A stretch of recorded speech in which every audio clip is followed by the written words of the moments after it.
Yarok the Desecrated versus the Locust God. We are struggling on blue mana there, although Felwar Stone will get us into blue mana, so yeah, we will keep that. We're on the draw as well. Yarok the Desecrated is a 3/5 in 5 mana for Sultai.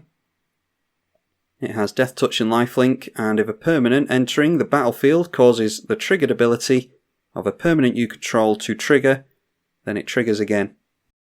The Locust God is 6 mana in Is-It for a flying 4/4. Whenever you draw a card, create a 1/1 blue-red insect flying creature token with haste. How about we just get down the Sol Ring and then I'll carry on reading that mouthful. Hopefully our opponent doesn't scoop to a Sol Ring and a Felwar Stone. Okay, while they're waiting to decide if they want to concede. 4 mana and you can loot.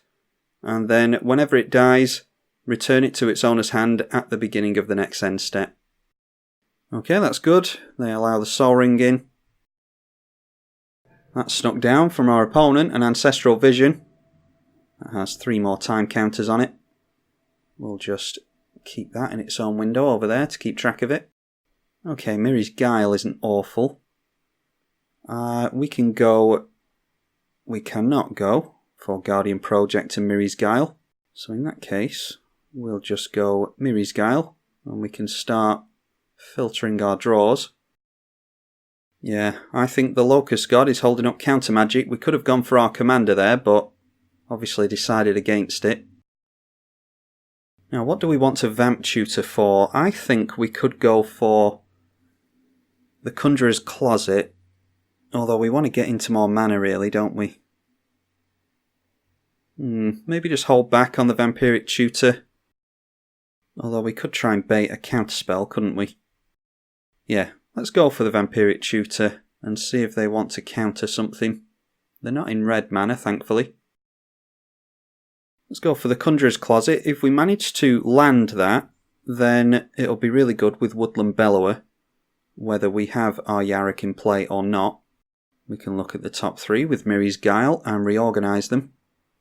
Oh, there's some mana. Yeah, I say we still just go for the Conjurer's Closet. We're not going to shuffle our library, so we can still go for those next turn. And let's see if they want to counter that.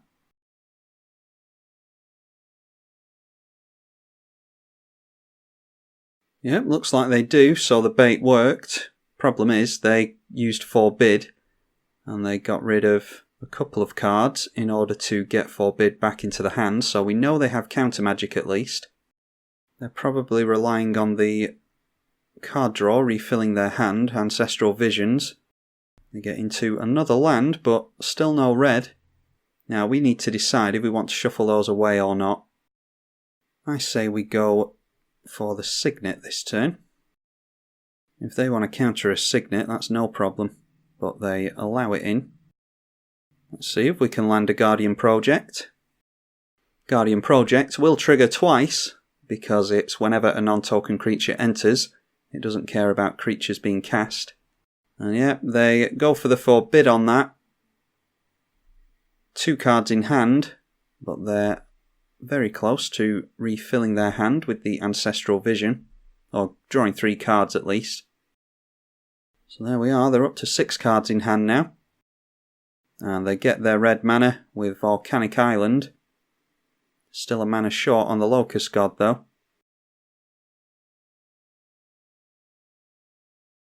Okay, they have now suspended a Mox Tantalite. I haven't run this card and I don't know if I will. I like the idea of cascading into it and getting it straight into play, but there's no guarantee that you would do that. I think in something like a Maelstrom Wanderer deck, you'd end up drawing into it more often than you would cascading. Okay, Basalt Monolith as well, so they can definitely get down the Locust God with that, although they are tapping down the Basalt Monolith. Maybe this is an extra turn card. Nope, it is Tezzeret the Seeker. Fingers crossed they don't get the Vedalken Shackles with that.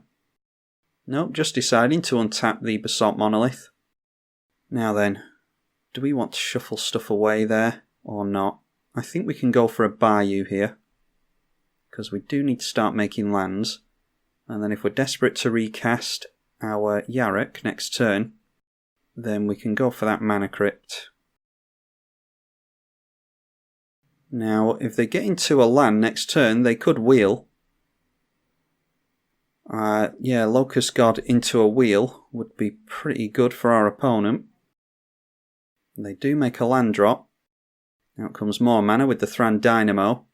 This looks like the Locust God. They've only got one card left in hand.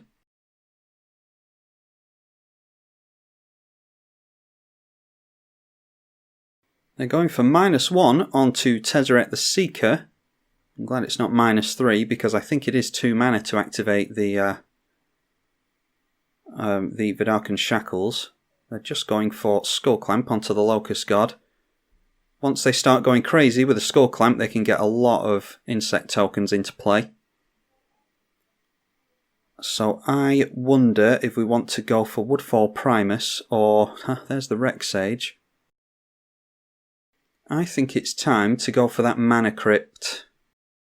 And then we can grab ourselves a Woodfall Primus. We'll see if our opponent has counter magic in hand.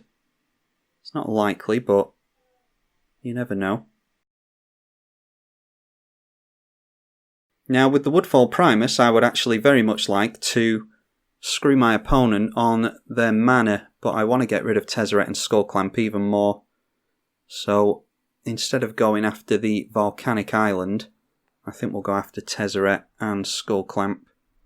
We can destroy a non-creature permanent twice. Skullclamp is just too good with the Locust God, and they are running low on cards. And I don't like them tutoring for things with Tezzeret either. Might as well swing in and gain a little bit of life. Doubt they're going to block with the Locust God. They'll draw a card with Locust God, which means they get an insect token.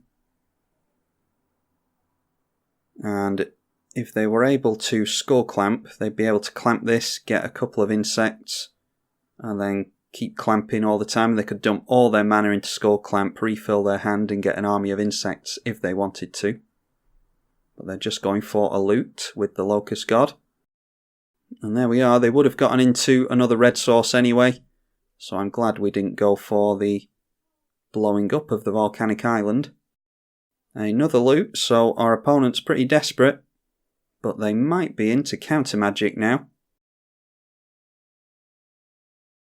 Alright, I think we can get the Rex Sage with Woodland Bellower if we want to. What I wouldn't mind doing is getting Eternal Witness with Woodland Bellower and getting the Conjurer's Closet back. Can we cast both of them though? That would be 11 mana. 1, 2, 3, 4, 5, 6, 7, 8, 9. Yeah, we're going to be one short unfortunately. Let's go for the Polluted Delta, Reclamation Sage, and Snow-Covered Forest. And let's get this Woodland Bellower into play. It'll trigger twice. We'll get the Manglehorn down first, because that'll make our opponent's mana rocks come in tapped, so it's actually better than Reclamation Sage for getting rid of artifacts. We can blow up the Basalt Monolith and the Thran Dynamo. And then the second Woodland Bellower trigger will go off. And we'll get back the E-Witness. E-Witness will bring back Conjurer's Closet. And we'll get the Guardian Project as well. Yeah, they don't like the look of that. If they weren't going to top deck into something, then I don't think there was... I can't really think of what Locust God would draw into, to be honest, to deal with all that. We were going to play the Guardian Project there, and then with the Conjurer's Closet, whenever stuff re-enters the battlefield, it would draw us cards, and we could blow up more of our opponent's stuff with the Woodland Bellower, or with the Woodfall Primus. So yeah, we had plenty going on there, and our opponent didn't have as much interaction with our Yarok as they perhaps would have liked. That was a pretty good one though, different to the usual landfall triggers that we typically go for in this deck. Just shows you some of the versatility that you can go for, especially with that Woodland Bellower. Hope you all enjoyed it nonetheless. I'm tribalkai on the EDH channel. Thank you for watching.